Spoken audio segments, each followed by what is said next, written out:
اور جو بڑے سائنسدان ہیں، جو غیر مسلم سائنسدان بھی ہیں، وہ اس معجزے کو دیکھتے ہیں، یہ بھی معجزہ ہے نا آج کے دور کا، اور وہ اعتراف کرتے ہیں اس بات کا کہ ہاں یہ اتنے ہزار سال پرانی بات ہے جو یہ لاش برآمد ہوئی، یہ صرف کس لیے اللہ پاک نے ہمیں اور آپ کو دکھایا تاکہ عبرت کا نشانہ بن سکے فرعون۔ ٹھیک ہے بیٹا؟ پیارے بچوں، حضرت موسیٰ علیہ السلام اللہ تعالیٰ کے جلیل القدر رسولوں میں سے ایک رسول ہیں جنہوں نے بنی اسرائیل قوم کو فرعون سے نجات دلائی۔ بنی اسرائیل قوم حضرت یعقوب علیہ السلام کی آل اولاد میں سے ہیں۔ حضرت یعقوب علیہ السلام کا لقب اسرائیل تھا، اس نسبت سے یہ قوم بنی اسرائیل کہلائی۔ حضرت یوسف علیہ السلام سے حضرت یعقوب علیہ السلام آ کر مصر میں ملے تھے اور یہیں پر قیام فرمایا تھا۔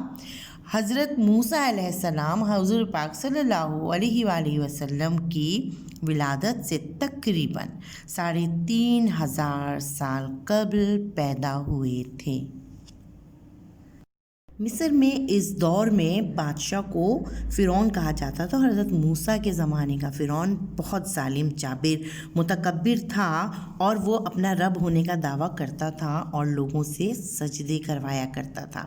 اس کو ایک کاہن نے کہا کہ بنی اسرائیل قوم میں ایک بچہ ایسا پیدا ہونے والا ہے جو تمہاری حکومت کے زوال کا سبب بنے گا، تو اس نے تمام بچوں کو ذبح کروانا شروع کر دیا، لیکن اللہ کے حکم سے بنی اسرائیل کے ایک شخص عمران کے گھر میں ایک بچہ پیدا ہوا جس کا نام موسیٰ رکھا گیا، اور 3 ماہ تک اس کی ولادت کو مخفی رکھا گیا۔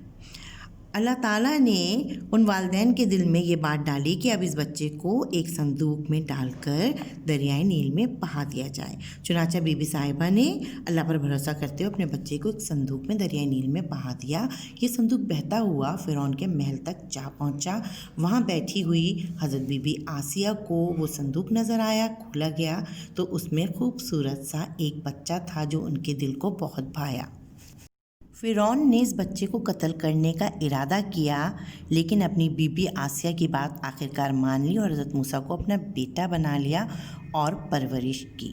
حضرت موسیٰ علیہ السلام جب مدین سے مصر آ رہے تھے تو راستے میں اللہ پاک نے انہیں کوہ طور پر نبوت عطا فرمائی، اور حضرت موسیٰ علیہ السلام کی دعا سے ان کے بڑے بھائی حضرت ہارون کو بھی نبوت عطا فرمائی گئی، اور دونوں بھائیوں کو یہ حکم ہوا کہ مصر جا کے فرعون کو سمجھاؤ جو اپنے آپ کو خدا کہتا ہے، اور 2 بڑے معجزے اللہ پاک نے حضرت موسیٰ کو عطا فرمائے۔ ایک معجزہ ان کے عصا یعنی لاٹھی کا سانپ بن جانا، اور دوسرا جب وہ بغل سے ہاتھ باہر نکالتے تو وہ ہاتھ روشن اور منور ہوتا۔ یہ معجزے دیکھ کر فرعون نے پورے مصر کے جادوگروں کو بلا لیا اور مقابلے کا انعقاد کروایا، اور جب ان جادوگروں نے اپنی لاٹھیاں زمین پہ پھینکی وہ سب ہزاروں سانپ کی شکل اختیار کر گئیں۔ حضرت موسیٰ نے اپنا عصا پھینکا، وہ اتنا بڑا اژدہا بنا کہ اس اژدہے نے تمام سانپوں کو نگل لیا۔ جادوگر یہ معجزات دیکھ کر سمجھ گئے کہ یہ جادو نہیں بلکہ اللہ تعالیٰ کی مدد ہے، اور وہ تمام جادوگر اللہ پاک پر ایمان لے آئے۔ ان جادوگروں کو فرعون نے دھمکی دی کہ میں تمہارے ہاتھ پاؤں کاٹ کے سولی پہ لٹکا دوں گا۔ جب فرعون کے ظلم حد سے بڑھے تو اللہ تعالیٰ نے حضرت موسیٰ علیہ السلام کو ہجرت کا حکم دیا، اور وہ بیت المقدس کی طرف بنی اسرائیل قوم کو لے کر چل پڑے۔ فرعون لاکھوں کی تعداد میں فوج لے کر بنی اسرائیل کے بالکل قریب پہنچ گیا، اور بنی اسرائیل کے لوگ فرعون سے ڈرنے لگے۔ اللہ کے حکم سے انہوں نے اپنی لاٹھی دریائے نیل پر ماری، اور دریائے نیل 2 ٹکڑوں میں تقسیم ہو گیا، اور حضرت موسیٰ اور ان کی قوم سلامتی کے ساتھ اس جگہ سے گزر کر پار چلے گئے۔ لیکن جیسے ہی اس دریا کے بیچ میں قدم رکھے، دریا اللہ کے حکم سے برابر ہو گیا، اور فرعون اپنے لشکر سمیت دریا نیل میں غرق ہو گیا۔ اور کئی سال گزرنے کے بعد اللہ پاک نے فرعون کی لاش کو دنیا کے سامنے عیاں فرمایا، اور آج اور رہتی دنیا تک عبرت کا نشانہ فرعون کی یہ ممی یا لاش ہے، اور لوگ اس سے عبرت حاصل کرتے ہیں۔ تو بیٹا اللہ پاک نے اس طرح حضرت موسیٰ کے ذریعے بنی اسرائیل کو فرعون سے نجات دلائی۔ بیٹا یہ تھا ہمارا آج کا سبق حضرت موسیٰ علیہ السلام۔ یقیناً آپ نے ان تمام حقائق کو اور قرآن پاک کے ریفرنس کو بہت اچھی طرح سے سمجھا ہوگا اور دیکھا ہوگا کہ اللہ پاک ہمارے لیے ہم سے کتنی محبت کرتا ہے، اور اللہ پاک کے جو پیغمبر جو اس دنیا میں آئے 1,24,000 انہوں نے ہمیں دین پہ اور سلامتی کے راستے پہ چلانے کے لیے کتنی جدوجہد کی۔ تو بیٹا بس یہی دعا ہے کہ اللہ پاک ہمیں اپنے دین پہ قائم رکھیں، مضبوطی سے پکڑنے کی توفیق عطا فرمائے۔ آپ کو اس سبق کے تمام مشقی سوالات کرنے ہیں اپنی کاپی میں۔ انشاءاللہ تعالی پھر ایک نئے سبق کے ساتھ ملاقات ہوگی، تب تک کے لیے اجازت دیجیے۔ اللہ حافظ۔